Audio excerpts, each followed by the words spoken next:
Bonjour. Alors aujourd'hui, je vais vous parler des sculptures célèbres. Commençons par la Vénus de Milo. Elle vous fait penser à quoi? Au film Intouchable et sa fameuse réplique « Pas de bras, pas de chocolat ». Intéressant en effet, mais j'avais pas vu comme ça.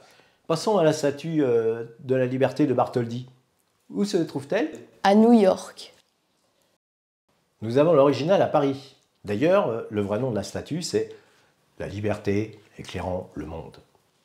Un autre sculpteur célèbre, c'est Giacometti, avec ses fameuses sculptures filiformes. Et c'est sans compter sur Niki de Saint-Phal. Et bien sûr, plus classique, Rodin. Ça vous fait penser à quoi? Bien sûr, c'est la fameuse sculpture du penseur.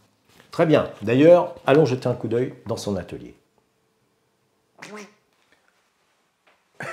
Ah, Rodin, c'est à cette heure-ci que t'arrives? Qu'est-ce que tu faisais encore chez elle? Encore avec cette femme?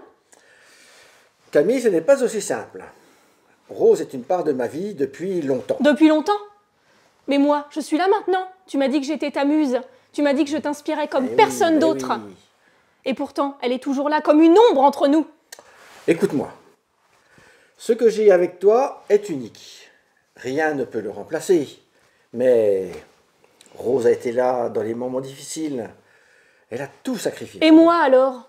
N'ai-je pas assez sacrifié? Chaque jour, je donne mon âme dans cette argile pour toi, pour nous. Et pourtant, elle est là, elle te retient. Tu ne comprendras jamais rien. De toute façon, le futur fera la part des choses. D'ailleurs, allons rendre visite à des sculpteurs contemporains, nos amis Pierre.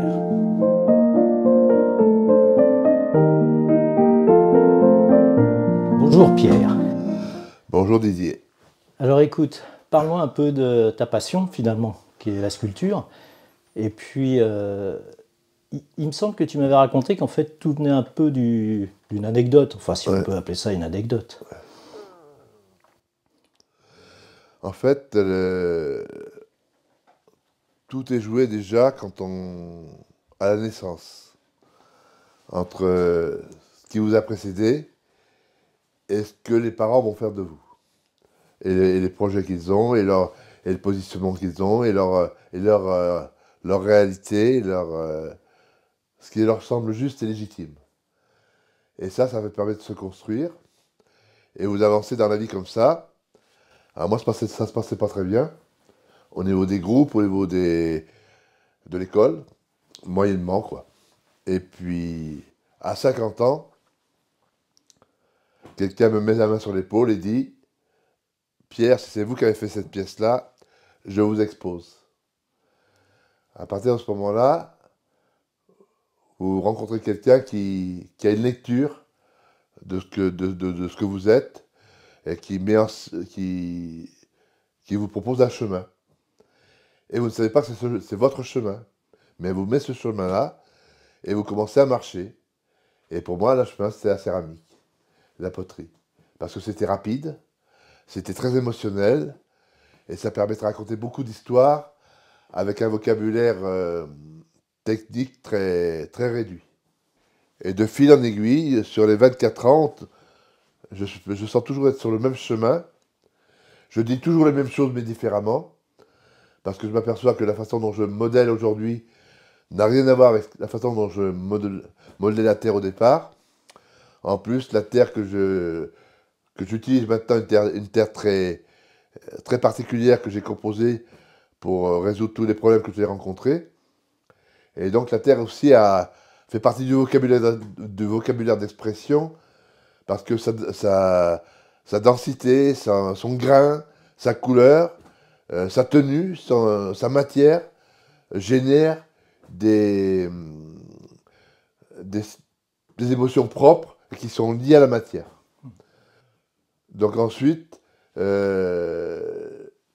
je pouvais résumer, mais ça tout le monde le dit, c'est bien beau d'avoir une idée, c'est bien beau d'être mis en route. Après, c'est que du boulot. C'est que du boulot, c'est de l'honnêteté par rapport à un travail. Il ne faut pas non plus faire de l'abattage, il ne faut pas non plus tomber dans la recette, mais il faut rester sur quelque chose qui soit légitime et nécessaire. Et ce qui me tient actuellement à continuer, à mon âge, c'est pas de vendre une pièce de plus, parce que ça ne vaudrait pas dire grand-chose. Mais à chaque fois que je fais une pièce, je pense que je vais rencontrer une personne pour qui cette pièce va être faite et qui vont se retrouver. Et ce qui est miraculeux, c'est que ça pourrait être qu'une bille visée, quelque chose que j'imagine. Et je trouve que ça, c'est un ménage à trois. C'est-à-dire, il y a la statue, celui qui l'a fait, c'est moi, avec tout ce qui t'entoure, et celui qui la regarde et qui va la faire vivre et qui va en prendre la responsabilité pour le reste de son parcours. Et ça, c'est...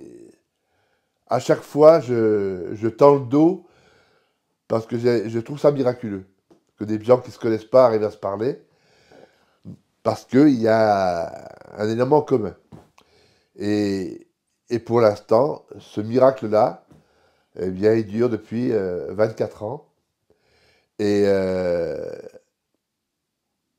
au départ, je me protégeais en me disant ouais, ça va pas durer, ça va bien s'arrêter un jour. Maintenant, j'envisage même plus que ça s'arrête, quoi. Et et en même temps, il faut rester dans le travail, c'est-à-dire dans quelque chose qui est factuel et qui est pas. Faut bien se garder de mettre tous les œufs dans le même panier. Je suis en même temps grand-père, mari, père, modeleur, et tout ça, ça fait un tout qui constitue ce que je suis, quoi.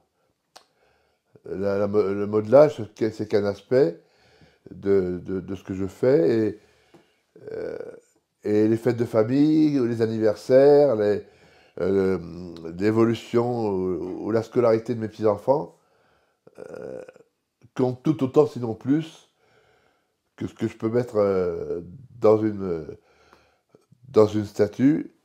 Et en même temps, dans les pièces que je fais, même si c'est pas de façon explicite, mais de façon implicite, il y a tout ce dont je viens de parler, c'est-à-dire que mes grands-parents sont là, mes parents sont là, mes petits-enfants, enfin, tout le monde est là.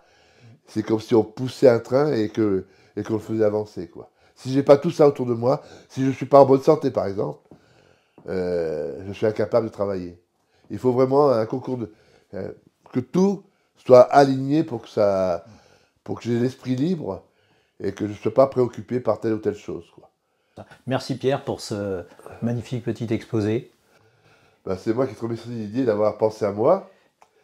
Et parce que ça montre aussi que on n'existe pas sans le regard des autres.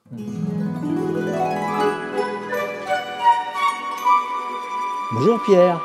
Bonjour Didier. Alors, d'où vient cette passion pour la sculpture, jusqu'à en faire ton métier? Depuis tout petit.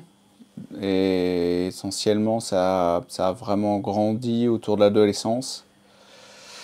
Parce que je collectionnais des figurines et je me suis dit pourquoi pas apprendre à sculpter des figurines parce que je trouvais que c'était un métier passionnant. Et donc j'ai commencé comme ça, à apprendre. Donc j'ai pris des cours de sculpture à l'orangerie du musée de Chartres avec le sculpteur Prem Vadi. Et puis de fil en aiguille, j'ai jamais arrêté.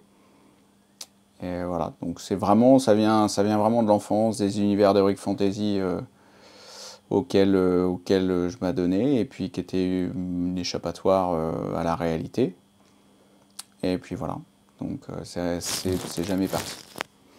Et puis, dis-moi maintenant, bon, il y a beaucoup de productions, je vois autour de nous. En fait, tu as plusieurs techniques, tu as plusieurs matières que tu travailles.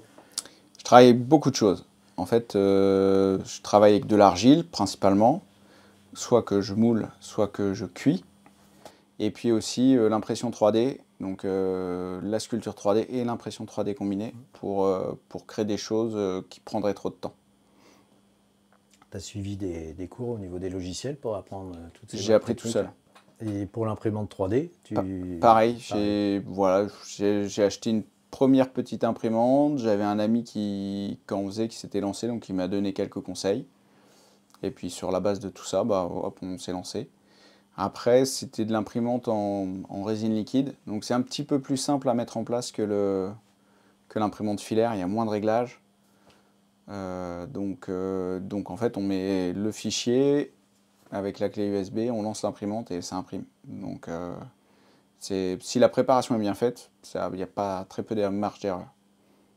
La terre, c'est quand même quelque chose que tu aimes le mieux, enfin la terre, l'argile ou je sais pas. L'argile, c'est ce que je préfère, parce qu'en fait, c'est un matériau naturel, c'est un matériau très intuitif, il n'y a pas besoin de masque, il n'y a pas besoin de gants, il n'y a pas d'impact sur l'environnement, c'est-à-dire que si je rate ma sculpture, bah, je remets ma pâte dans le bac, et puis je peux la réutiliser à l'infini aussi, tant qu'on la garde humide.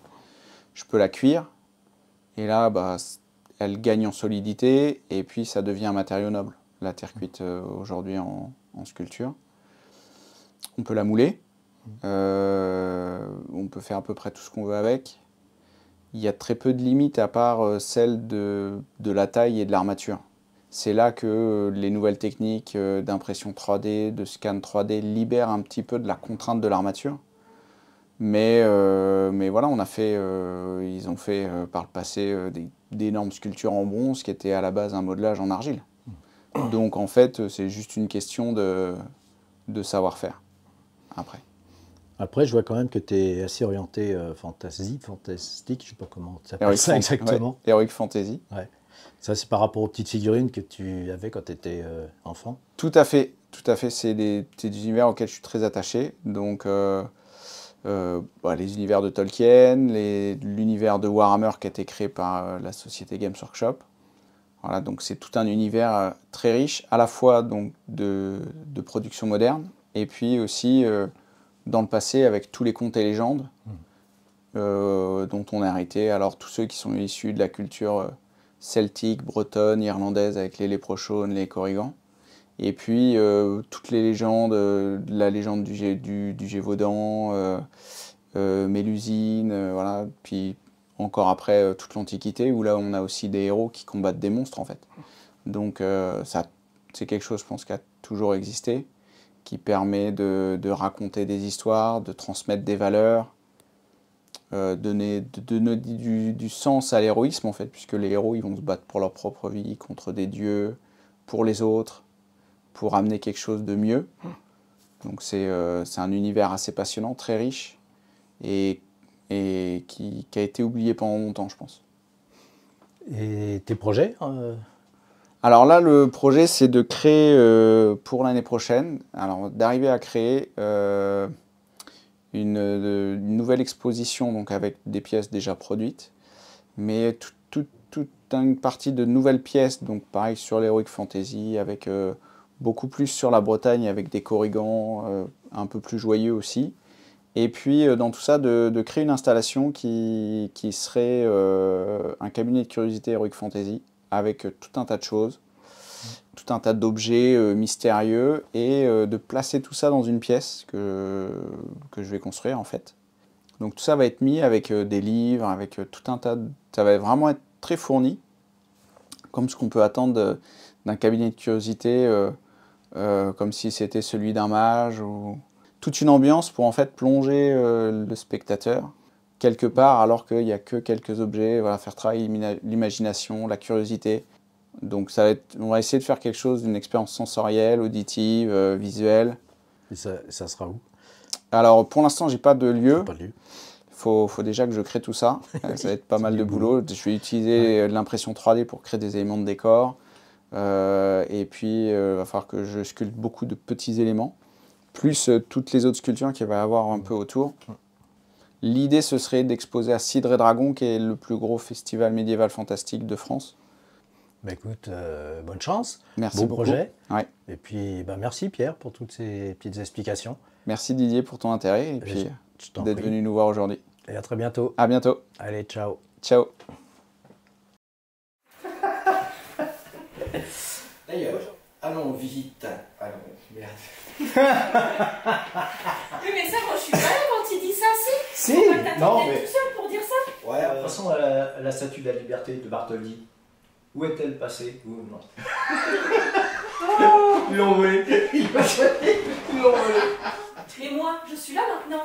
Tu m'as dit que j'étais ta muse, que je t'inspirais comme personne d'autre. Et pourtant, elle est toujours là. C'est pas ta muse. C'est ta muse.